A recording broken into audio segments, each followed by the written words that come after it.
Hello dear students, welcome to Kuhu international senior secondary school. और बच्चों, आज हम पढ़ने जा रहे हैं हमारा मैकेनिकल प्रॉपर्टीज़ ऑफ लिक्विड्स। ठीक है, या mechanical properties of fluids mechanics इसको बोलते हैं हम। ठीक है, फ्लूइड्स मैकेनिक्स के बारे में डिस्कस करेंगे। ये हमारा होता है फ्लूइड मैकेनिक्स।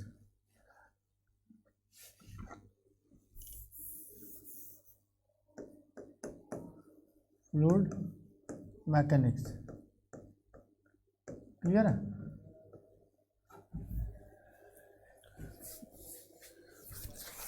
फ्लूइड मैकेनिक्स में बच्चों हमारे पास क्या करते हैं, इसको एक और चैप्टर का नाम लिख लेते हैं, मैकेनिकल प्रॉपर्टीज ऑफ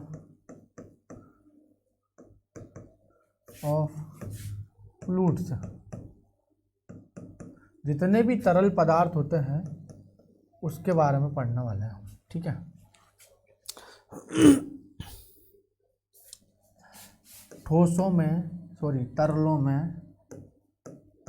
तरलों में यांत्रिक गुण बहुत बड़ा चैप्टर है, इसलिए ढंग से पढ़ना है इसको। ठीक है, तरलों में यांत्रिक गुण। जो बच्चों अभी तक हमने ठोस पदार्थ देखे थे, ठोस पदार्थ क्या होते हैं, जिसके आकार और आयतन जो है निश्चित होते हैं, मतलब कि ये आकार आयतन नहीं बदलते हैं, जैसे लकड़ी, प्लास्टिक, सारी चीज़ें। तरल पदार्थ क्या होते हैं, जिनके आकार और आयतन जो है, आकार तो निश्चित रहता है, आयतन परिवर्तित हो जाता है। जैसे पानी को हमने किसी पहले गिलास में भरा, ठीक है, फिर उसका क्या कहते हैं, आपका जो दूसरे भगोने में रख दिया अपन ने, तो ऐसे क्या होता है, तरल पदार्थ जो अपनी आकृति जो है बदल देते हैं। ठीक है, वॉल्यूम निश्चित रहता है, आकार बदल जाता है, वॉल्यूम निश्चित रहता है, आयतन तो भैया एक गिलास पानी मतलब 1 लीटर पानी 1 लीटर ही रहेगा, चाहे किसी में भी डालो, लेकिन उसका जो है आकार बदल रहा है, तो आकार बदलता है। और गैस जो होते हैं उनके आकार और आयतन दोनों ही अनिश्चित होता है। क्लियर है। तो फ्लूइड मैकेनिक्स या द्रव यांत्रिकी इसे बोलते हैं। ठीक है, द्रव यांत्रिकी पूरी बहुत इंपॉर्टेंट है, द्रव यांत्रिकी, फ्लूइड मैकेनिक्स। तो बच्चों सबसे पहले फ्लूइड्स के बारे में बात करते हैं कि कितने टाइप का होता है। जो द्रव होता है ना, तरल जो है कितने प्रकार का होता है। एक तो स्थिर तरल होता है,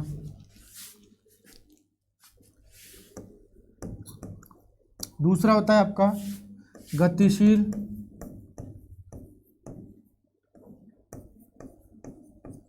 इसके अंदर हम पढ़ने वाले हैं ये सारी चीज़ें ना। फ्लूइड मैकेनिक्स के अंदर जो है तरल या जो द्रव यांत्रिकी के अंदर ये सारी चीज़ें हम डिस्कस करेंगे। इसके अंदर जो पढ़ेंगे ना वो सारी चीज़ें मैं यहीं लिख दिया ना, स्थिर तरल, फिर गतिशील तरल, ठीक है, ये द्रव, गतिशील द्रव,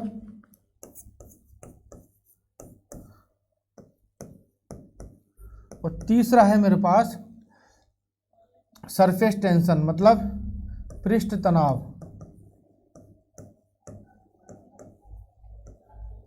ठीक है, ये चीज़ हम डिस्कस करेंगे हमारे चैप्टर के अंदर, कि बहुत इंपॉर्टेंट है, मैं बता रहा हूँ आपको बार बार। तो ये तरल यांत्रिकी के अंदर स्थिर तरल होता है, गतिशील तरल होता है, एक पृष्ठ तनाव के बारे में हम पढ़ेंगे। ठीक है बच्चों, स्थिर तरल जैसे आपने देखा होगा, एक बाल्टी रखी हुई है, ठीक है, एक बाल्टी रखी हुई, उसके अंदर जो पानी रुका हुआ है, कैसा पानी, रुका हुआ पानी है, रुका हुआ स्थिर का मतलब रुका हुआ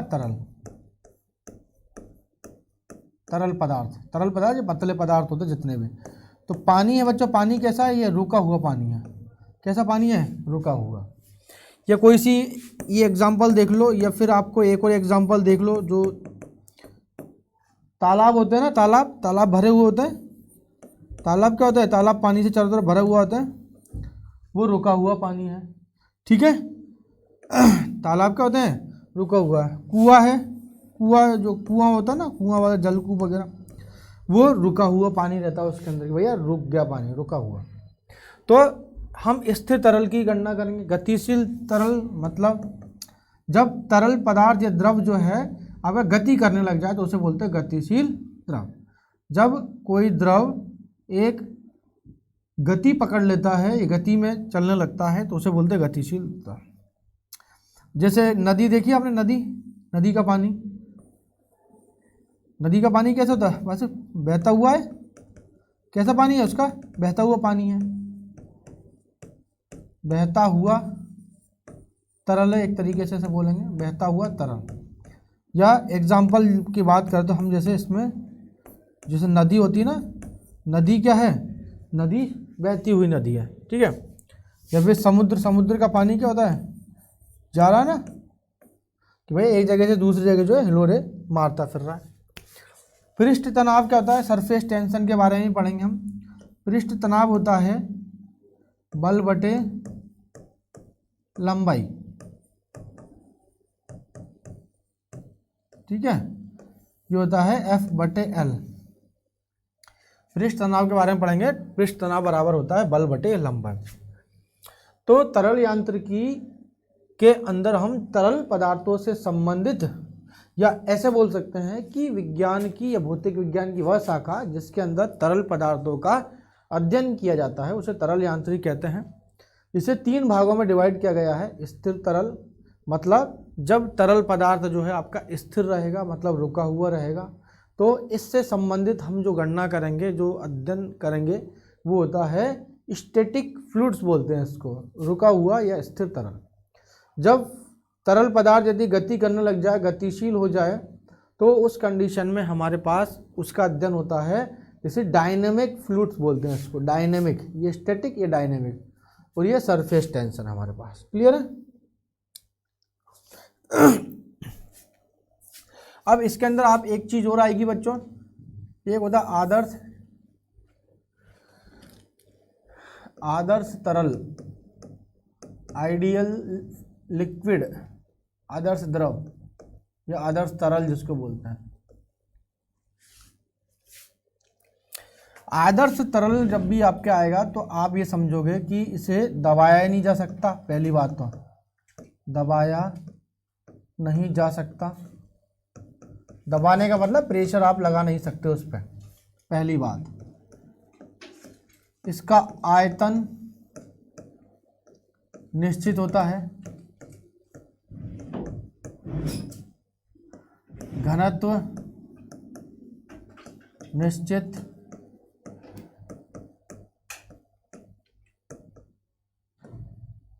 ठीक है। चौथा, द्रव्यमान भी निश्चित,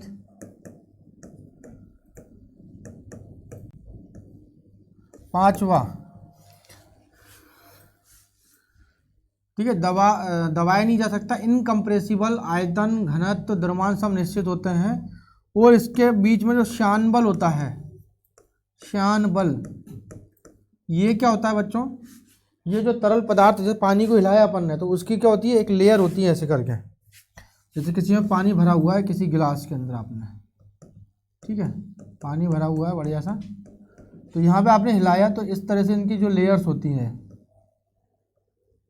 ठीक है, इनकी ये क्या होती है, परत होती है, ठीक है, परत।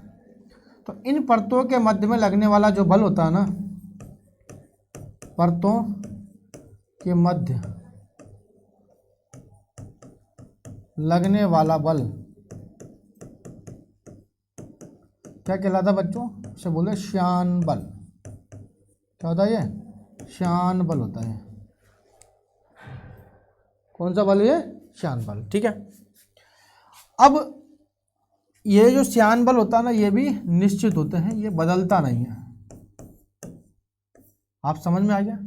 तो आदर्श लिक्विड या आइडियल लिक्विड या आइडियल फ्लूइड्स बोलते हैं जिसे दबाया नहीं जा सकता, आयतन निश्चित होता है, घनत्व निश्चित होता है, द्रव्यमान निश्चित होता है, श्यान बल निश्चित होता है, इनकी परतों के बीच में कोई भी बल नहीं लगता है, ठीक है। तो सारी की सारी चीज़ें जो है यहाँ पे हमारे पास आदर्श द्रव के बारे में हमने पढ़ लिया। फिर उसके बाद आता है हमारे पास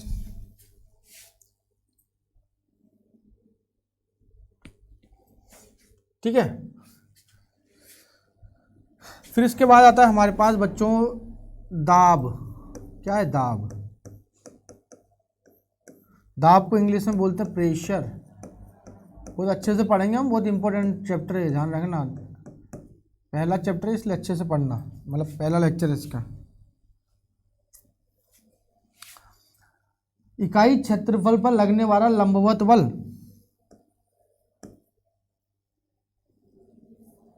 इकाई क्षेत्रफल पर लगने वाला लंबवत बल को, लंबवत बल को क्या बोलते हैं? दाब कहते हैं। पहली बात, ठीक है। दूसरी बात, यदि इसका सूत्र की बात करें तो दाब बराबर होता है बल बटे क्षेत्रफल। तो P बराबर हो जाएगा F बटे A। P बराबर क्या हो जाएगा? F बटे A, ठीक है। दाब बराबर हो जाएगा बल बटे क्षेत्रफल। अब दाब भी कैसा वाला दाब कि भाई यहां से ये कोई लंबवत है, यहां से ये कोण कितना बना रहा है? थीटा। ये आपका बल है। क्या है? आपका बल है।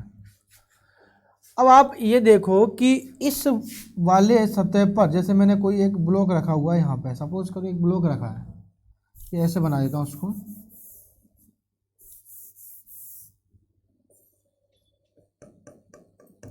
ये कोई सतह है हमारे पास, एक ब्लॉक है यहाँ पे m द्रव्यमान का।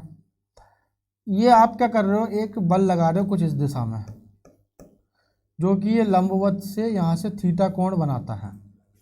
क्या बनाता है? थीटा कोण। अब मुझे बताओ बच्चों कि सबसे ज़्यादा जो बल कब लगेगा, कौन सी दिशा में लगेगा? तो इस बल के दो घटक बनेंगे।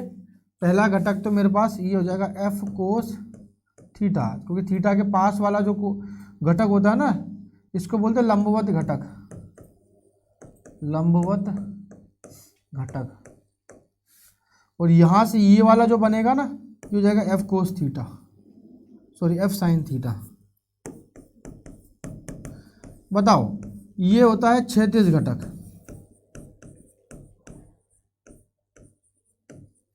आप मुझे ये बताओ कि यहाँ पे ये जो इस द्रव्यमान पे यदि बल लगेगा तो ऐसे बल लगाऊंगा कि ऐसे बल लगाऊंगा? कैसे लगेगा भाई? मुझे तो लंबवत बल चाहिए। प्रेशर क्या होता है? लंबवत। दीवार है, दीवार के ऊपर हम बल लगाएंगे इस तरीके से, ये बल लगा रहे हैं, ठीक है, तो लंबवत बल। तो ऐसे बल, ऐसे थोड़ी ना इधर की तरफ चला गया, ऐसे बल लगाऊंगा तभी तो लंबवत बल लगेगा। तो ये लंबवत बल होता है F कोस थीटा। तो इसको मैं ऐसे लिख सकता हूँ F कोस थीटा बटे A। क्लियर है? फिर उसके बाद बात करी हमने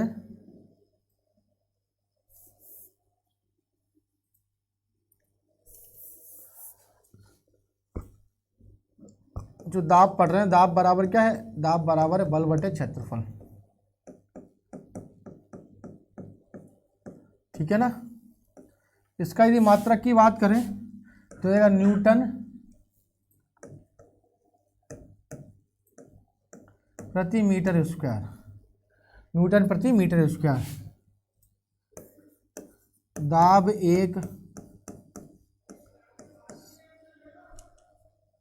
अदिश राशि है।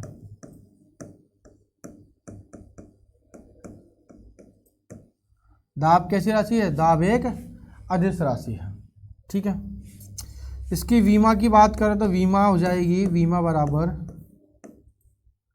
m1 L1 t माइनस का 2 बटे L2, तो हो जाएगा m1 L minus 1 t minus का 2, ठीक है।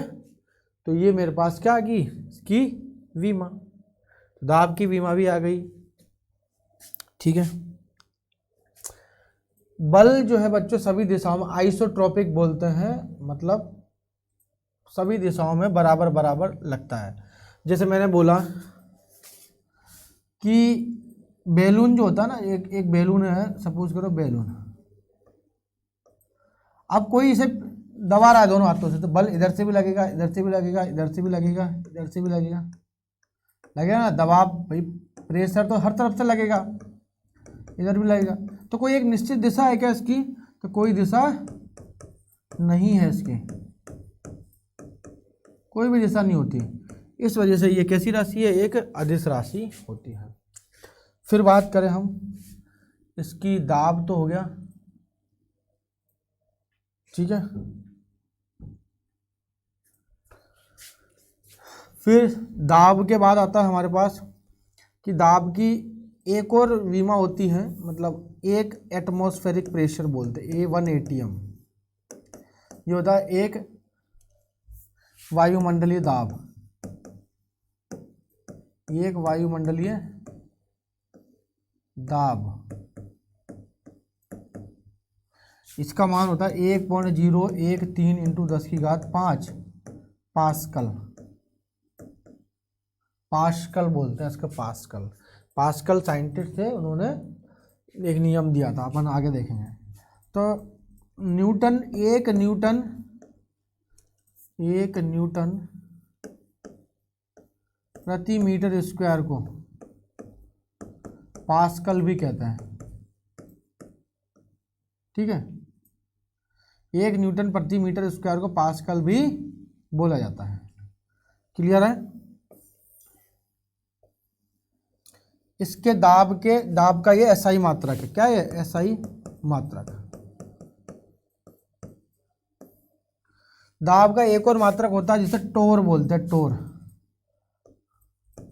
दाब का अन्य मात्रक क्या है? टोर। टोर भी होता है, ठीक है। तो ये 1.013 इंटू 10⁵ पास्कल, और ये दाब का अन्य मात्रक टोर भी होता है। यहां तक ठीक है? क्लियर है? तो दाब का अन्य मात्रक भी हमने यहाँ पे कैलकुलेट कर लिया, ठीक है।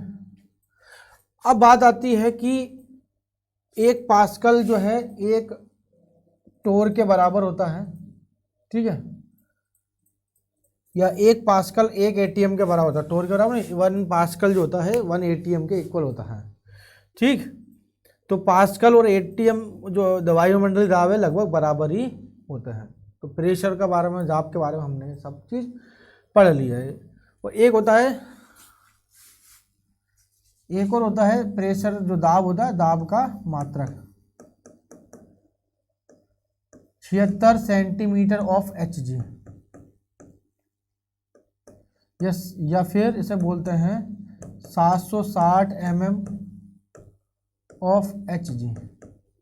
Hg किसको बोलते हैं? मरकरी को, पता है ना, मरकरी। तो बच्चों एक जो होता है दाब, एक्चुअल में क्या होता है कि मरकरी होता है ना, मरकरी का 76 सेंटीमीटर तक जो है एक स्टैंडर्ड वैल्यू होती है, तब जाकर के यहाँ से हमारे पास ये वैल्यू आती है पास्कल की। तो एक पास्कल कहाँ से निकल के आता है? 176 सेंटीमीटर ऑफ Hg। तो PV = nRT से करते हैं, तब जाकर के वैल्यू आती है, सारी चीज़ें हैं, ठीक है। तो केमिस्ट्री का पोर्शन है। तो ये आपको बस ध्यान रखना है, ये वाला टॉपिक। फिर उसके बाद बात करते हैं कि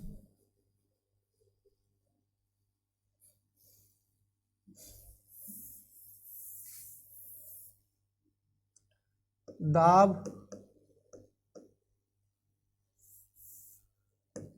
किसी बिंदु पर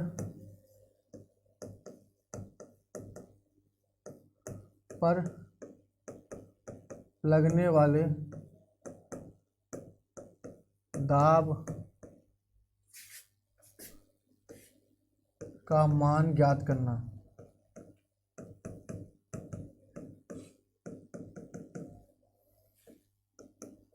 किसी बिंदु पे जैसे मान के चलो ये है मेरे पास, इसमें क्या भरा हुआ? पानी भरा हुआ है, ठीक है। पानी भरा हुआ है, हमने क्या करा, इसमें एक सिलेंडर रख दिया, ये इस तरह से कुछ, ठीक है। मुझे क्या करना है, इस जो एक पॉइंट है, इस पॉइंट पे दाब का मान निकालना है, दाब का मान P ये ज्ञात करना है, ठीक है, इस पॉइंट पर। तो ये इसमें में क्या भरा हुआ है, पानी भरा हुआ है, मुझे P पॉइंट पानी भरा हुआ है, दाब का मान जो है यहाँ पे ज्ञात करना है आपको। तो आपको ये पता है, यदि मैं बोलूँ, अच्छा एक चीज़ और है जिसमें से, इसमें ये मान लो कि ये जो रो है एक घनत्व है, द्रव का घनत्व, पानी भरा ना, द्रव का घनत्व। अब ये जो है बच्चों ये तैरेगा, है ना, और इसकी हाइट मैं मान लेता हूँ ये h हाइट तक, ये इसकी हाइट है पूरी। तो ये सिलेंडर की जो हाइट है, h क्या है, बेलन की ऊंचाई,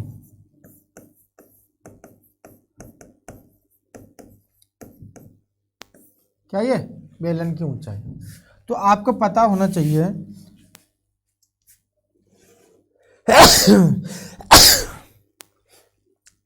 सॉरी, इस बेलन पे बच्चों कौन कौन से बल लगेंगे।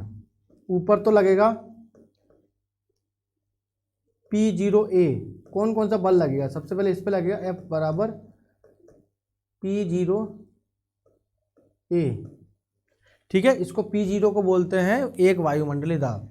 ये नीचे की तरफ आएगा तो इस पे लगेगा एक mg, कि F बराबर ये जो है mg लगेगा, ठीक है। तो एक बल और है, जो पानी में डालोगे ना, तो एक बल ऐसा होगा कि इसको ऊपर की तरफ धक्का मारेगा। कभी आपने देखा होगा पानी के अंदर मग्गा रख दिया हो तो वो नीचे से ऊपर की तरफ एक बल लगता है, ये बल लगता है, और हमें यहाँ बल निकालना है। तो ये होता है एक बल और है जो कि ये वजन वाला है, ये एटमॉस्फेरिक बल, और ये जो इसके विपरीत दिशा में बल लगता है, F बराबर PA मान लेते हैं, ठीक है। तो मेरे पास कितना हो जाएगा, देखो एक बल नीचे, दो बल नीचे, तो ये हो जाएगा F बराबर हो जाएगा FA प्लस FW, क्योंकि ये दोनों बल क्या है, एक दिशा में, इसके विपरीत दिशा में, तो ये ऊपर आ जाएगा, तो नेट बल, ठीक है।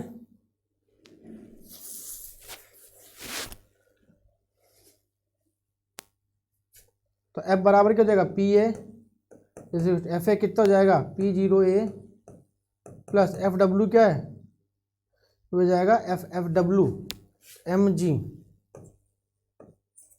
ठीक है। तो आपको पता है ना, घनत्व बराबर होता है द्रव्यमान बटे आयतन, तो m बराबर क्या हो जाएगा रो इंटू वी होएगा ना, ठीक है। तो ये क्या हो जाएगा यहाँ पे,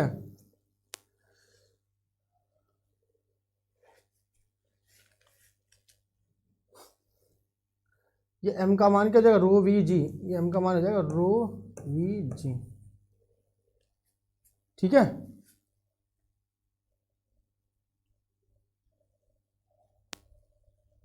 एक मिनट, F बराबर तो हो जाएगा P0A, F बराबर हो जाएगा PA, और ये हो जाएगा हमारे पास mg, m बराबर रो इंटू वी, हाँ, तो m बराबर रो इंटू वी, और v क्या हो जाएगा आयतन, v क्या होता है द्रव का आयतन, मतलब जो भी है आयतन है ना, बेलन का आयतन जो भी है इसमें, आयतन का सूत्र क्या हो जाएगा A इंटू एच हाइट तक, यदि इसका एरिया जो क्षेत्रफल है, A क्या है यहाँ पे, यदि A बराबर क्षेत्रफल है, इसका क्षेत्रफल है, तो ये क्या हो जाएगा हमारे पास V बराबर AH, तो ये हो जाएगा PA equal to P0A plus rho AHG, ठीक है। A से A कट गया सब जगह, तो P बराबर हो जाएगा P0 प्लस HG रो। ये इस पॉइंट पे क्या है हमारे पास, इस बिंदु पे दाब क्या हो जाएगा P बराबर P0 प्लस HG रो, ठीक है, ये याद रखना इम्पोर्टेंट है। तो किसी बिंदु पर दबाव निकालने के लिए, दाब निकालना चाहते हैं, तो आप जो है ये वाला फॉर्मूला रख दो, इसे नेक्स्ट क्लास के अंदर इसे कंटिन्यू रखेंगे। Thank you, good bye, all the best बच्चों।